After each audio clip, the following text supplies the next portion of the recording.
My youngest OC is already in desperate need of a revamp, and that is what we're here to do today. Hi, hey, hello. If you're new here, my name is Rain. If you're not new here, welcome back. I really appreciate you stopping by to my little corner of the internet. I literally did the original concept sketch for Hell for my graphic novel, I think, like, only a couple months ago, and I've already had a better character idea, concept idea, and we are vibing that out today. We're gonna feel it out, just do a little character sheet, not a fully super refined one, just feeling through some colors, feeling through the design, and just documenting the superior concept sketch thing for Hela. So get your sketchbooks out, get your creative tools, and get cozy, snacks, beverages, whatever you need, because we're going to be here for 40 to 50 minutes talking about why I think that this is a better representation visually of Hela and how I think it'll better serve the narrative of Loki's path to redemption post Ragnarok in my graphic novel, and why I am super stoked about this design, and I am absolutely fangirling over my own ideas right now. So let's get into it. Hela, Loki's daughter, is the goddess of the dead, the queen of the dead, and it is said, depending on the source, which is incredibly difficult when it comes to Norse mythology, is to ride with Loki on a ship guided and escorted by an army of the dead come Ragnarok. Loki otherwise does not have much connection or relationship with Hel, their daughter, because part of the process of Hel becoming the queen of the dead was to banish her to that role, because Loki's children were thought to be the bringers of Ragnarok or play a vital role in its execution. Thus, Loki's three primary children that are discussed in myth were all tortured, banished, and abused by the gods for the sake of their own anxieties about Ragnarok, despite the fact that almost all of the beliefs surrounding Ragnarok believes that there is no avoiding fate. Fate is completely and strictly declared, and therefore doing this and abusing Loki's children, removing them from Loki's life altogether, and putting them in horrible and uncomfortable situations such as this would technically do nothing, because they would believe inherently that Ragnarok is going to happen no matter what, because it is what the fates declared. Thus, there is no avoiding it. So I do find that the harming of Loki's children is very inconsistent with a lot of the moral and philosophical beliefs of the gods of basically Asgard, and it creates a complicated feeling for me where I cannot help but wonder if the gods were hurting Loki's children because they just didn't like them as outsiders, because Loki is the blood brother of Odin, not an actual Asgardian, and is only permitted access because of the bond that Loki has with Odin. And thus he is inherently an other on Asgard. And I often wonder, because they theoretically should not be trying to avoid fate, if they genuinely just hate Loki's children for being others and abnormal and different from them, because it doesn't make sense that they would try to avoid fate by hurting Loki's children. And so I regularly think about this when it comes to my story, because I can't find any sources that indicate why this would make sense as an action if everybody believes that there is no avoiding fate and there is no delaying fate, because fate is written in stone and it is declared and decreed as it is to occur. So theoretically, what they did won't even delay fate, because fate is going to happen when fate happens, and only the fates know when it is going to occur. It is a very interesting thing that I think about, because I don't know that any of the experiences Loki's children had, which I frequently wonder if it is kind of the bringer and the onset of Loki's streak of bad behavior on Asgard, is because of the abuse of his children. And I frequently am left to think, if they would have just accepted that fate was going to happen and that Loki's children would bring Ragnarok, and they just let them be as they were, if things would have ended up so bad. I guess technically fate declared that this was going to happen, and therefore they were only acting as fate decreed. But from a moral standpoint, if fate is unavoidable and Ragnarok is a prophecy written in stone, why would you try and delay it if you know it's impossible by hurting other people? I guess is kind of where I frequently find myself coming back to it. And in that, Hela is Loki's child whom was left to kind of her own devices. I would say she is the least tortured of Loki's 3 primary children, and that is largely because Loki, she was born of a giantess mother, and like the other 3, and she is mostly half decayed. She is said to be kind of exposed bone and sinew. She looks dead AF, basically. And so in exploring that, I originally wanted to kind of discuss the ways that her design would fit into society now as an entity, how she would exist in regular society, how she would blend in now that the Norse gods are no longer kind of morally and philosophically believed in by people, and they can kind of do their own bidding a bit more. And when I was exploring that, I kind of approached a troubled teen, kind of edgy, early 2010s kind of vibe to her, which I do think makes some sense still. However, I think the more I think upon it, which is a weird sentence, it makes more sense for Hela to be stuck more in the Victorian era and mindset when it comes to her philosophies and beliefs around her presentation, because that was the era when most people had their strongest obsession with death, and the deathly rituals brought death into the home more predominantly. Prior to the Victorian era, people would avoid death and kind of dispose of the dead more aggressively, more intensely, and they had less kind of moral connections. But it was in the Victorian era that we saw more and more people trying to commune with the dead, having kind of death-related things in their home to honor the people they loved and had lost.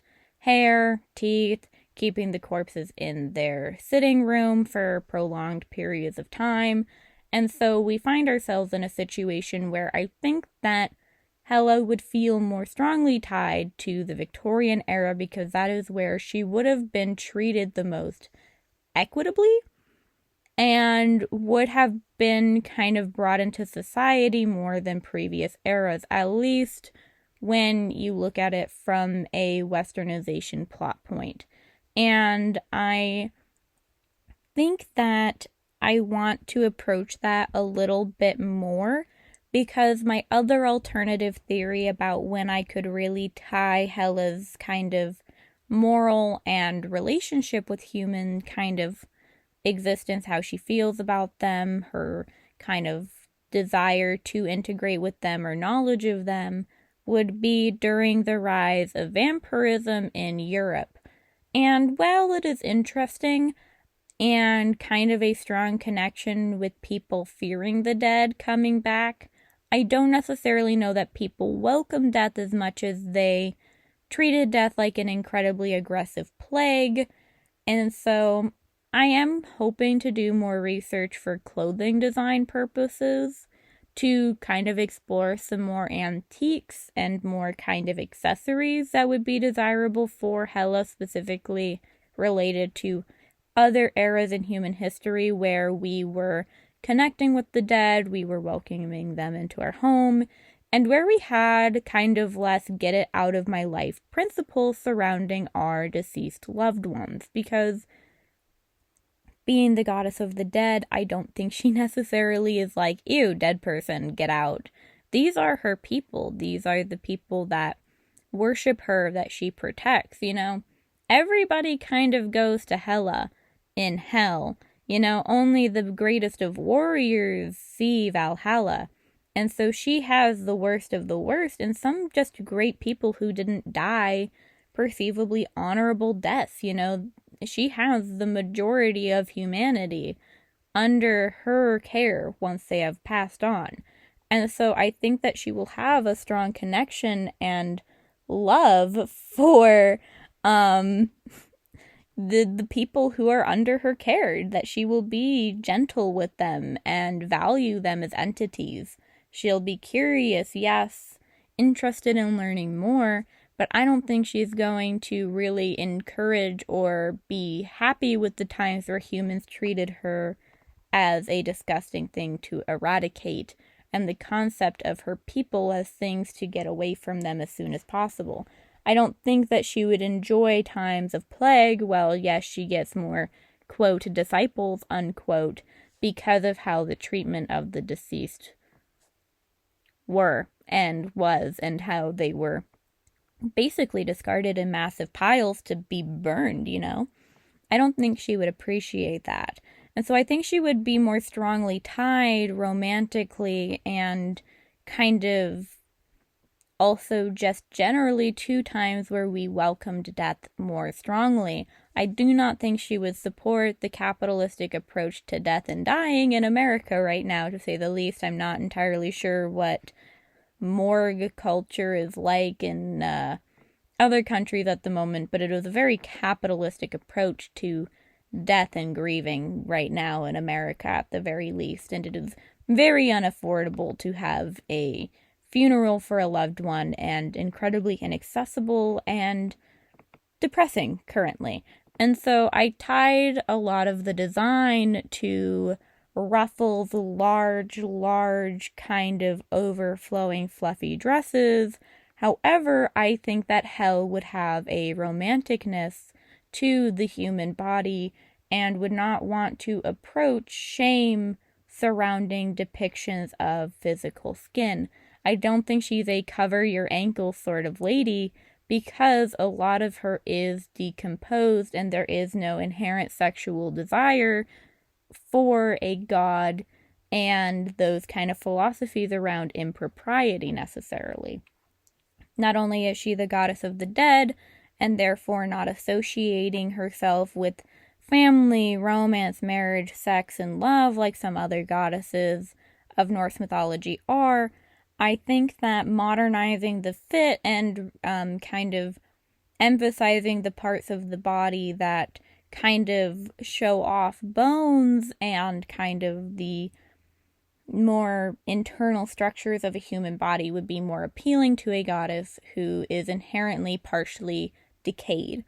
And so I very, very much love the idea of bone-themed kind of decor and a enjoyment with kind of fluffy Victorian attire modernized to accentuate the parts of the body that are generally seen as improper and less desirable in other capacities.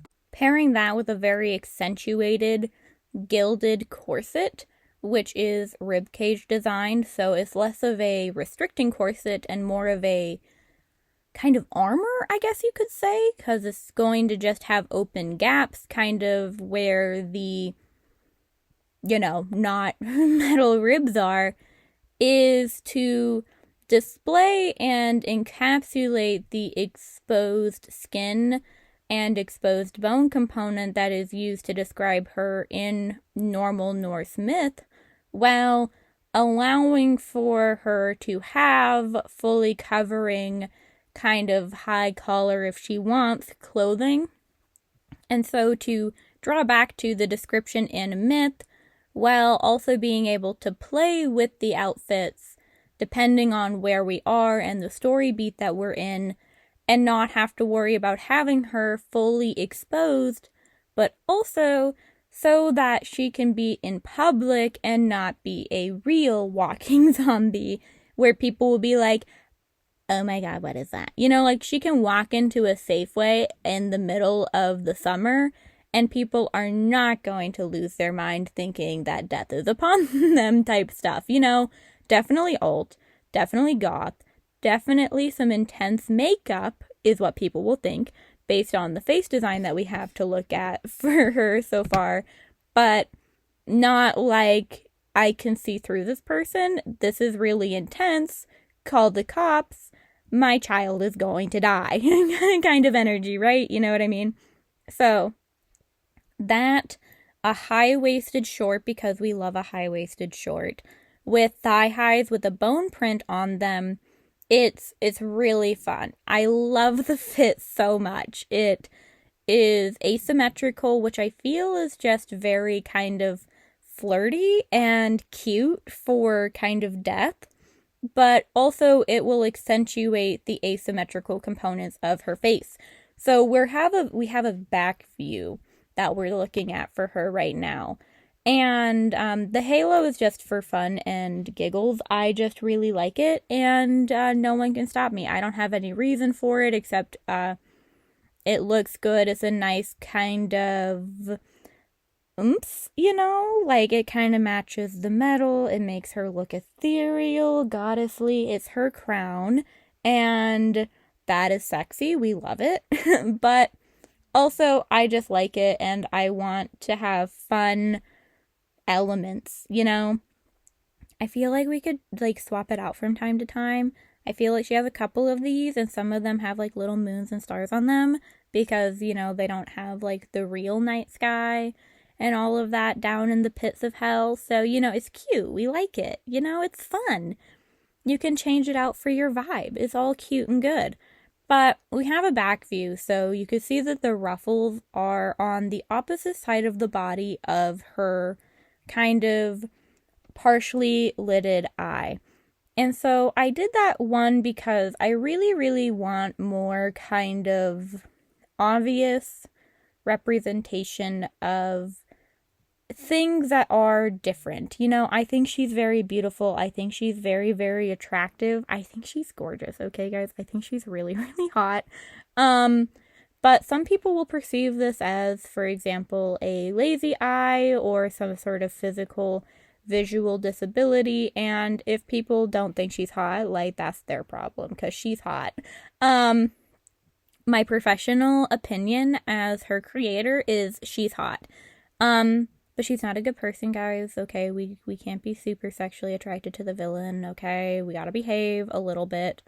But it is to kind of exemplify a difference in her eyes, one that is lively, more youthful, and kind of can resemble the lost childhood she had by being banished and forced to become the Queen of Hell, while also having a serious side to her face where we are looking at somebody who has been kind of hardened by death and eternity in the afterlife, but also it kind of represents equally so a tie to Loki, her father, because Loki, part of the corruption that I have visually chosen to represent in Loki, is one of Loki's eyes is deeply infected by the corruption of Loki's trauma. And as the story progresses, Loki's trauma will start to not necessarily completely recede, but Loki will start to look less corrupted by the malingering symptoms of their suffering and the kind of regular, consistent, daily, immediate, imminent suffering of their experience. When you first come out of trauma, it's very easy to be completely and wholly consumed by it and have it kind of dictate massive components and portions of your life. It feels like an unavoidable, inescapable shadow that exists on your life. You cannot even turn a corner without it being right there. And as Loki processes this, some of the corruption will begin to fade, and so having an immediate tie in physical appearance to the corruption that has consumed Loki and their visual difference in their eyes and how the trauma is weighing on them also being tied to a physical manifestation of Hela's eternal kind of existence as a goddess of the afterlife, because she was born of Loki, because she is his kid.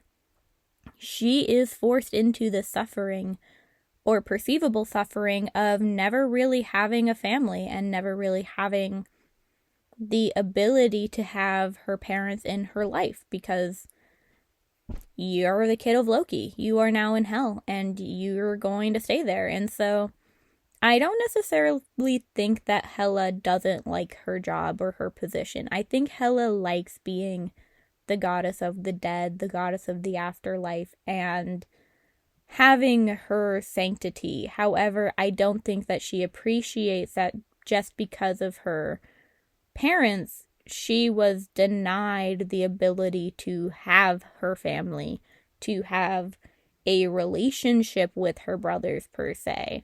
I don't think that she appreciates or is happy that she was kind of denied any sort of normalcy and was forced into independence entirely simply because of birthhood and a prophecy associated with that. And so having that immediate tie where she can look like and reflect her father's face back at them, and they can have a visual representation of the weight and the toll, is, I think, very powerful. But also it shows, as Loki's corruption will eventually begin to fade, Hela's never will entirely fade, because it is a permanent mark of her position as goddess of the afterlife, and she will never be able to really escape the fact that the world is going to move on without her, and she will always be the goddess of the dead because of her birthright.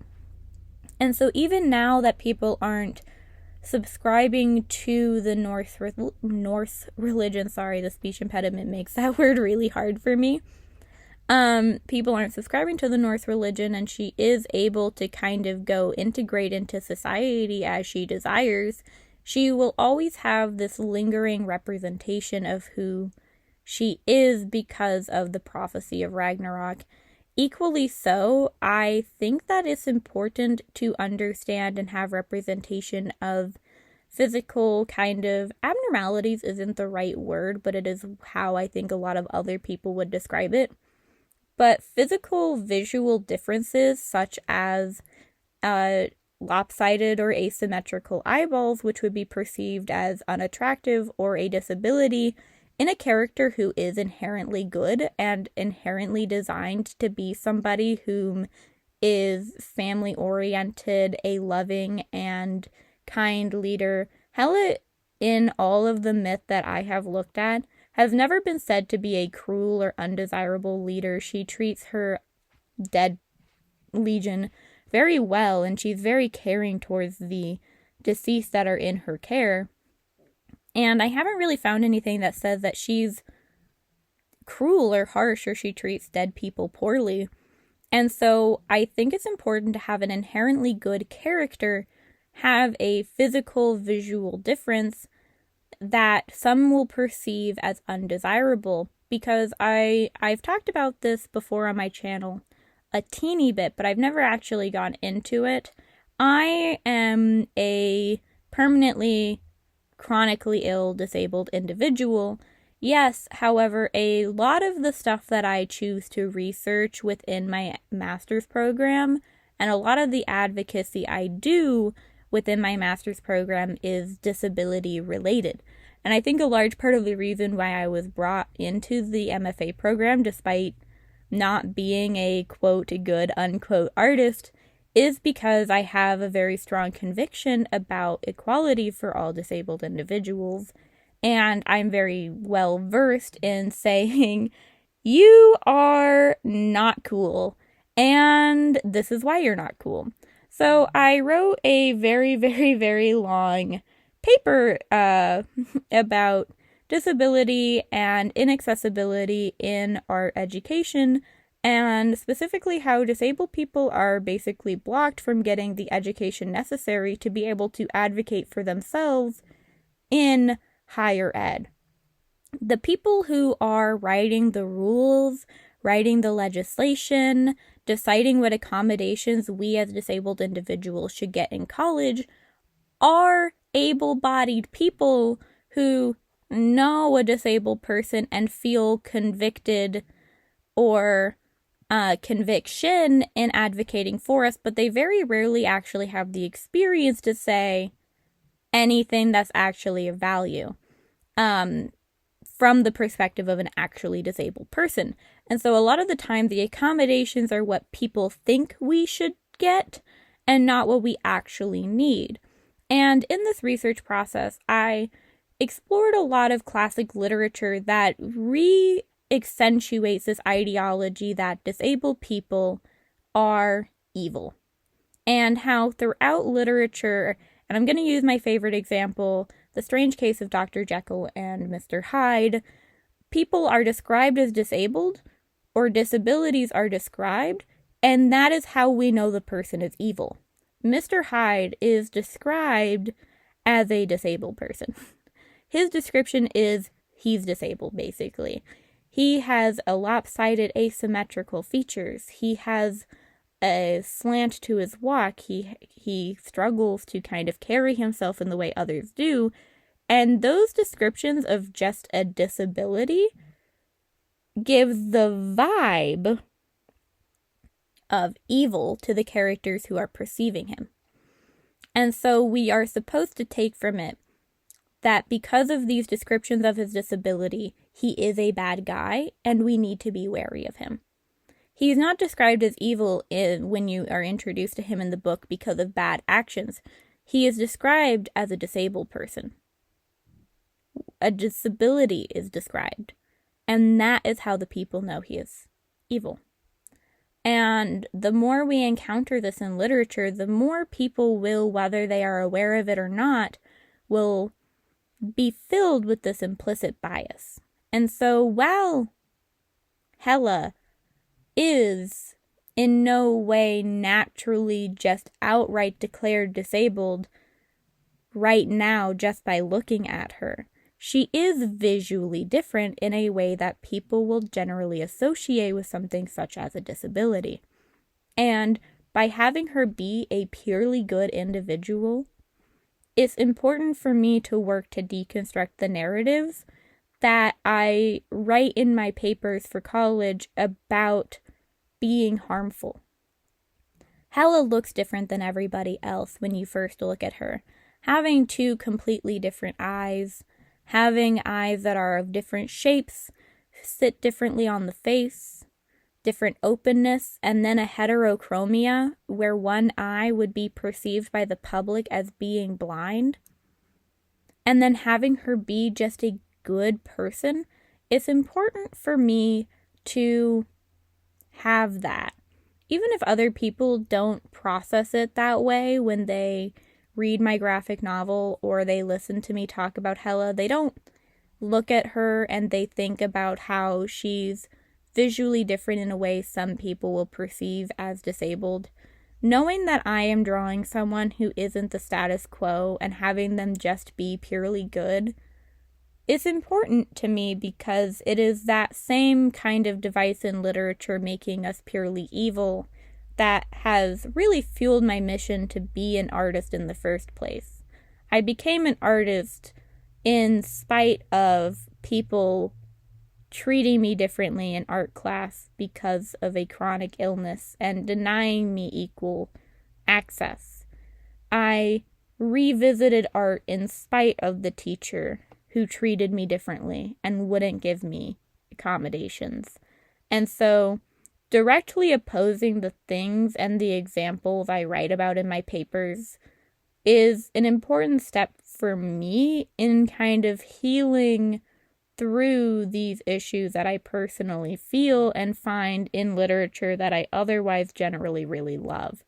And so I'm empowering myself in a sense by deliberately creating a character whom, while she will have moments that others won't agree with, She is just a good person. And I'm very, very adamant that I want Hela to be a very good person, because I think that death, and especially a death that embraces us regardless of if we were valiant in our life, is someone who's good. She takes in all and she gives them all an afterlife. And I think that's very important, because we find a lot, like in Greek mythology, the people who escort you to the afterlife will change depending on if you were a good or a bad person or how you died in life. And some people won't get access to the afterlife if people didn't care about you enough to leave gold under your tongue or upon your eyelids. A way to pay your fare to the afterlife. We encounter people robbing graves to acquire this money, and that then blocking people from the afterlife that they deserve in Greek culture, right?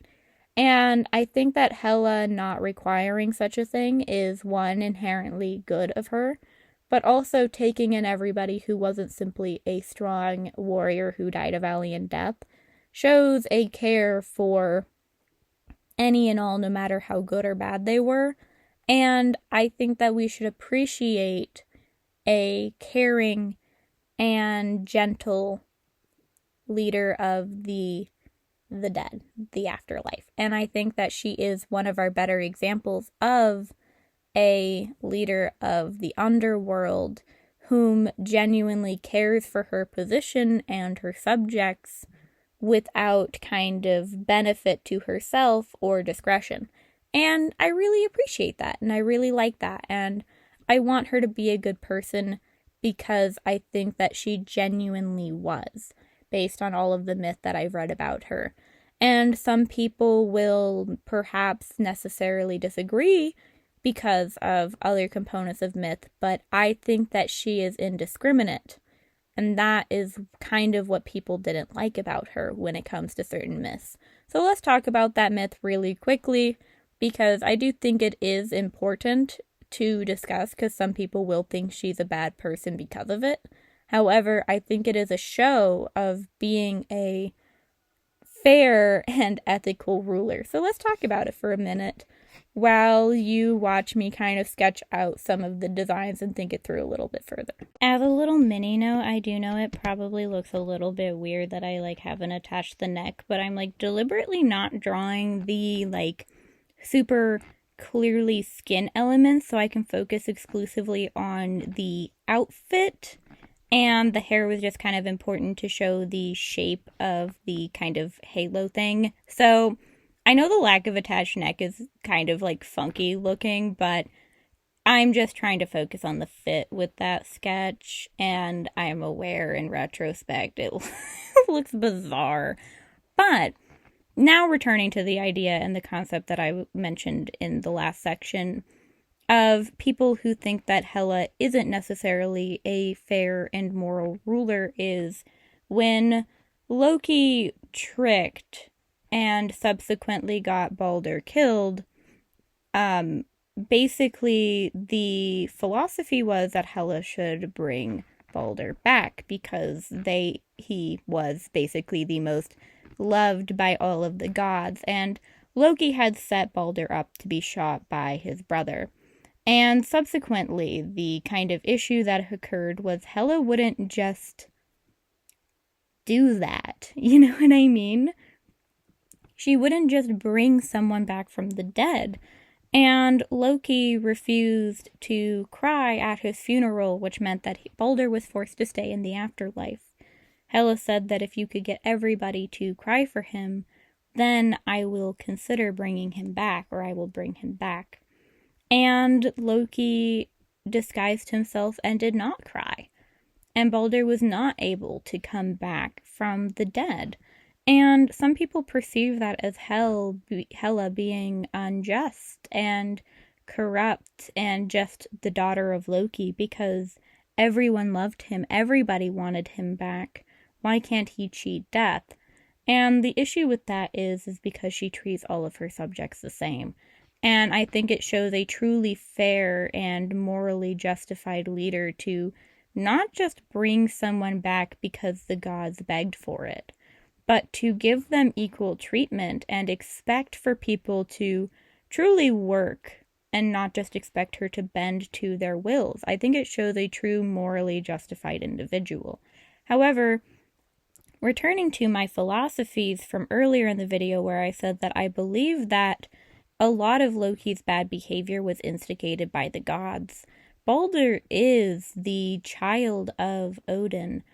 And when you think about it and kind of the relationship that Loki has with Odin at this point in time, sure, Odin and Loki have a blood bond, but also Odin has stripped 3 of Loki's children away from him. And I don't really feel as much remorse as I probably should for Balder in the ideology that Loki is purely evil in that regard. I think that the children should have never gotten involved in the feuds between the gods. That children should be forced and punished for the actions of their parents. I truly, genuinely do not believe in this philosophy.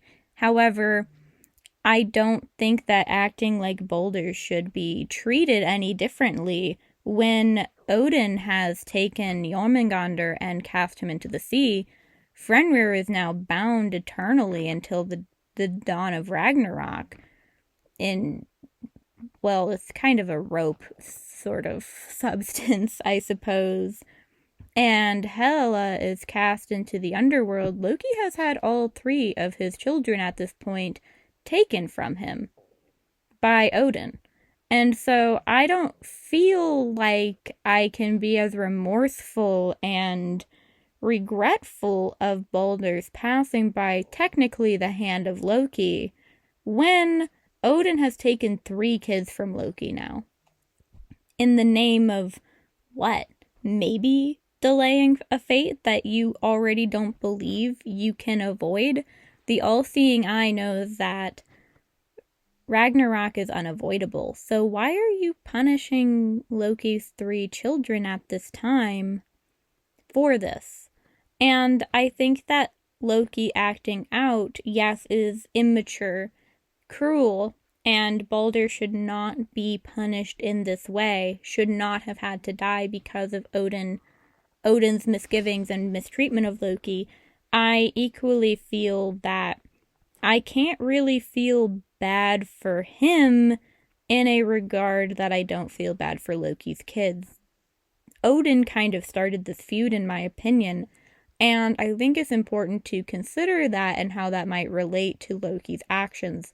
Subsequently, in response to this, Odin then turns one of Loki's sons with his Asgardian wife into a beast who then mauls and murders his brother so they can then bind Loki in his other son's intestines. So Loki loses all 5 of his children because of this and at this point. And so, honestly, I think an eye for an eye and the world goes blind really applies here, and I think that Odin kind of poked the first eye. I don't know that I can truly, completely say Loki is a purely evil character when, in my opinion, I think Odin kind of started this targeting of the children as punishment for their parents' actions. And I do think it's morally just bad, and I think that Loki has a long journey in my story to repent and realize that that was a horrible thing that he did, and Balder should not have died because Loki was mad at Odin and Loki wanted to punish Odin. I think that Loki is a very misread character because of, and this is a well-researched topic on my front, but I don't have enough time to talk about it, the Catholicism and Christianizing of the Norse religion. If you look at the old Edda, a lot of the philosophies and treatment around Loki are completely different, and they shift once Christianity kind of comes into the area, and I do think that it plays a large role in the villainizing of Loki, is the Christian and Catholic kind of philosophies and beliefs that started to take place around this time. And so I think it's a little complicated, and I do think that there is room for debate, but overall, I do think that it is largely a shift in religious practices that then altered the way we perceived Norse mythology, and that at the time that we were subscribing to this more truly prior to the religious shift, that the treatment of Loki was very different. Edda and Eddic kind of text does indicate that, but we've lost a lot of it, and it is a shame because I would love to know how Loki was originally truly perceived. Ultimately, though, Hela was designed to be someone who is visually and strikingly different to a degree where you cannot avoid acknowledging that they don't look like everybody else, that she is, to an extent, something that challenges the status quo for the perception of a woman. And I largely did that because I truly want to combat all of the things that truly kind of I allow to hinder me in my real life because of who I am, both PTSD based, but all aspects of my life. PTSD as a mental affliction can be disabling for a lot of people, and I do consider PTSD to be a disability for how it can impact people. But like all disabilities, there is to an extent the ability to overcome those challenges and progress and kind of adapt to the world. And I think that that is the journey that needs to be taken by Loki in my story, and I want Loki's children to be capable of exploring that with him. And I don't want Loki to be the only character in my text who has a battle to overcome or a challenge to kind of conquer, I suppose you could say. And for Loki's daughter Hela to be visually different in a way that some people will consider disabled and therefore ugly. I want to say disabled and therefore ugly because Hela as a character I think is fully able-bodied and not disabled in any real capacity. I don't prescribe her as having any chronic illnesses or any impairments to her ability to exist and perform. I think that she is a neurotypical character in my story, but I think that people will perceive her as being disabled and they will equate that with some sort of failure, and that is a challenge I want her to be able to kind of explore on behalf of myself as well. Loki is kind of, in a sense, the self-insert character for my experience with PTSD and trauma. However, I don't want Loki to exist exclusively as me. Loki is their own character with their own experiences, and there are a lot of aspects of Loki that are completely unrelated to my existence. And so while I'm doing this, I do want to explore other aspects and challenge other aspects and allow everybody to be a two-dimensional and progressive character who is changing. I don't want my characters to be static. I don't really want most of my characters to be people who simply exist for the sake of progressing the plot. I want the plot to be entirely character-driven, and to do that, I want all of the characters to be important to my readers. And so, in that, I really, really hope that you enjoyed watching me reassess Hela's character and explore how I can better link her not only to the community that I live within, but also represent death and dying in modern society a little bit more strongly, but also link her to Loki, her father, and grant her an opportunity to serve the narrative in a way that she couldn't with her original design. And I hope that this insight into revamping her provided some ideas about how you can kind of accentuate your characters or perhaps reestablish them to be something greater than what they are now, if that is something you're interested in. So let's move into the outro real quick. This was a journey that I felt was very important because I think in my original design for Hela, she was kind of a castaway character. However, that is largely because I don't have kids and I will never have biological kids due to my chronic illness. I kind of neglected to realize how critical Hela being alive and a connection to Loki's life prior to Ragnarok could be incredibly impactful to the story. And Loki's existence as a father is denied of him throughout Norse mythology. And so giving him a chance to be a father or a person in his daughter's life is very important to me. Largely because I know my father would literally never. I don't even know if he knows my own name, despite the fact that he left after I was born. I have a younger sibling even, and I don't know if he knows my own name, you know what I mean? This can be a healing journey in a lot of ways for me. And I think a lot of readers want to picture that perhaps their father did truly love them, and they didn't want to be taken away. And, well, I don't think my father ever cared about me, and I don't care about him. I think that it can be healing for some people to see Loki become an aspect of Hela's life now that they are no longer bound by duty and bound by the prophecy of Ragnarok. And I'm excited to explore that in my narrative. However, if you liked this video, like it, dislike if you dislike it, hype it if you're on mobile, subscribe if you would like to see more of my content. I will have my video discussing my graphic novel linked in the card above if you are so interested. And yeah, comment anything you want to talk about. I love to chat with you guys. So I hope you have a wonderful day, night, wherever you are. And with all of this being said, bye-bye.